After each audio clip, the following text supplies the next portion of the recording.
25 मई 2022 जम्मू कश्मीर का बारामूला। सूचना मिली कि आतंकी अमरनाथ यात्रा को निशाना बनाने जा रहे हैं। क्रीरी इलाके में सर्च ऑपरेशन शुरू किया गया।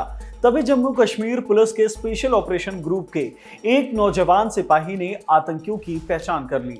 उसने आप देखा न ताओ सीधे आतंकियों की ओर झपटा और एक आतंकी को खींचकर गाड़ी से बाहर निकाल लिया। इस अचानक हमले से घबराए आतंकियों ने फायरिंग शुरू कर दी। एक एक कर इस नौजवान सिपाही को कई गोलियां लगी, लेकिन उसने आतंकियों को छोड़ा नहीं।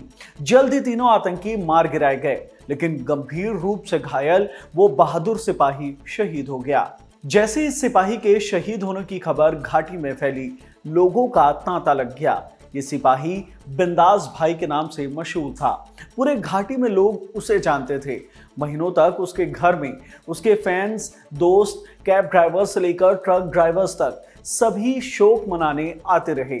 25 जनवरी 2023 को गणतंत्र दिवस की पूर्व संध्या पर राष्ट्रपति द्रौपदी मुर्मू ने उस नौजवान सिपाही को मरणोपरांत शौर्य चक्र से सम्मानित किया।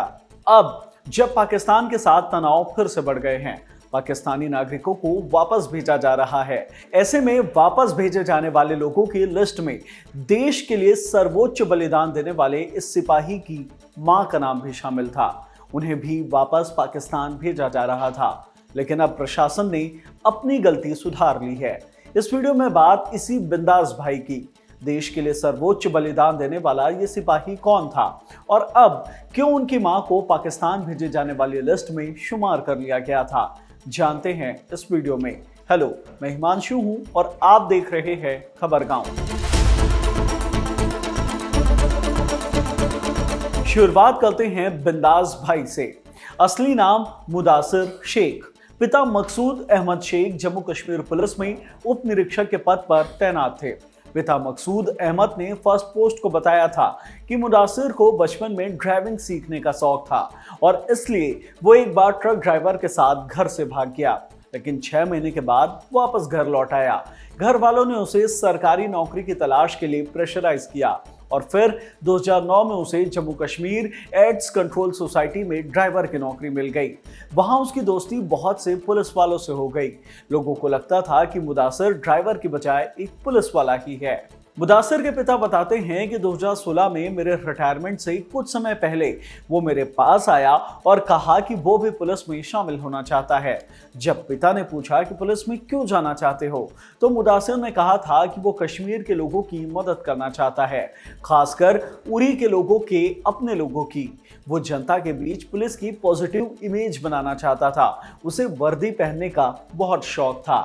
पिता मकसूद के रिटायरमेंट के ठीक एक दिन बाद मुदासिर को पुलिस का ज्वाइनिंग लेटर मिल गया था। उसे एसपीओ यानी कि विशेष पुलिस अधिकारी के पद पर शामिल किया गया था। बाद में उसे अच्छे काम और शानदार फिटनेस को देखते हुए जम्मू कश्मीर पुलिस के आतंकवाद विरोधी बल स्पेशल ऑपरेशन ग्रुप में शामिल कर लिया गया था। मुदासिर के शहीद होने के बाद उसके भाई बासित मकसूद ने बताया था कि भाई का phone number Baramulla Uri road पर चलने वाले हर कैब ड्राइवर या ट्रक ड्राइवर्स के पास मौजूद था। अगर कोई पुलिसकर्मी अनावश्यक रूप से ड्राइवर्स को पकड़ लेता था तो वो तुरंत मुदासिर को फोन करते थे और मुदासिर उनकी मदद भी करता था। मुदासिर के भाई ने बताया था कि उरी के पास एक बार स्कूल में तलाशी के दौरान बच्चे परेशान हो रहे थे। तब मुदासिर ने उन्हें खुश करने के लिए उनके लिए आइसक्रीम लाकर बांट दिया था। इलाके के लोगों ने बिंदास भाई का उसे नाम दिया था और सब उसे उसी नाम से बुलाते थे। 25 मई 2022 को आतंकियों से मुठभेड़ के दौरान मुदासिर ही सबसे पहले आतंकियों पर झपट पड़ा था। उसने एक आतंकी को घसीटकर गाड़ी से बाहर निकाल लिया था और फिर उसे अपने चुंगल से छोड़ा ही नहीं। बाद में गोलियों के गहरे जख्मों के चलते मुदासिर शहीद हो गया। बताया जाता है कि मुदासिर के शहीद होने के बाद महीनों तक लोगों की भीड़ उसके घर तक आती रही, उसके परिजनों से मिलती रही।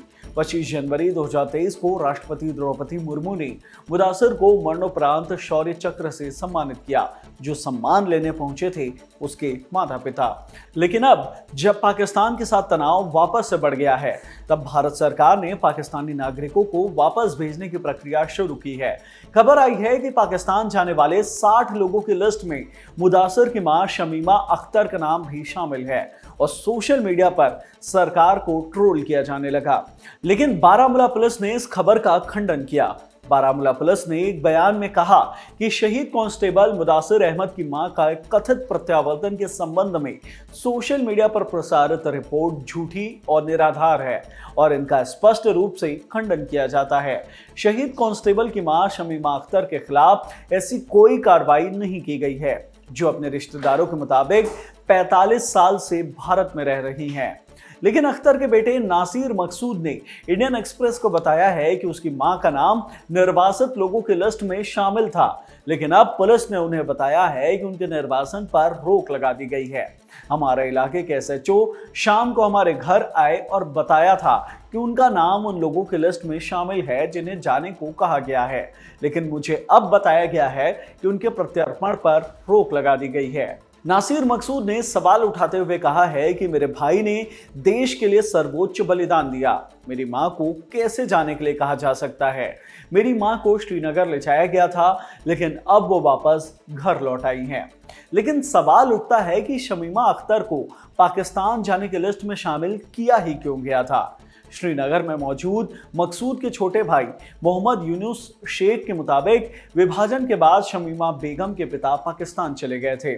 उन्हें वहीं की नागरिकता मिली, उन्होंने वहीं शादी भी की, लेकिन पत्नी के निधन के बाद वो वापस भारत लौट आए। उन्होंने यहीं अपनी बेटी शमीमा की शादी की और निधन के बाद उन्हें यहीं दफनाया भी गया। शमीमा पिछले 45 सालों से भारत में रह रही हैं। पाकिस्तानी नागरिकों को भारत से वापस पाकिस्तान भेज दिया गया है।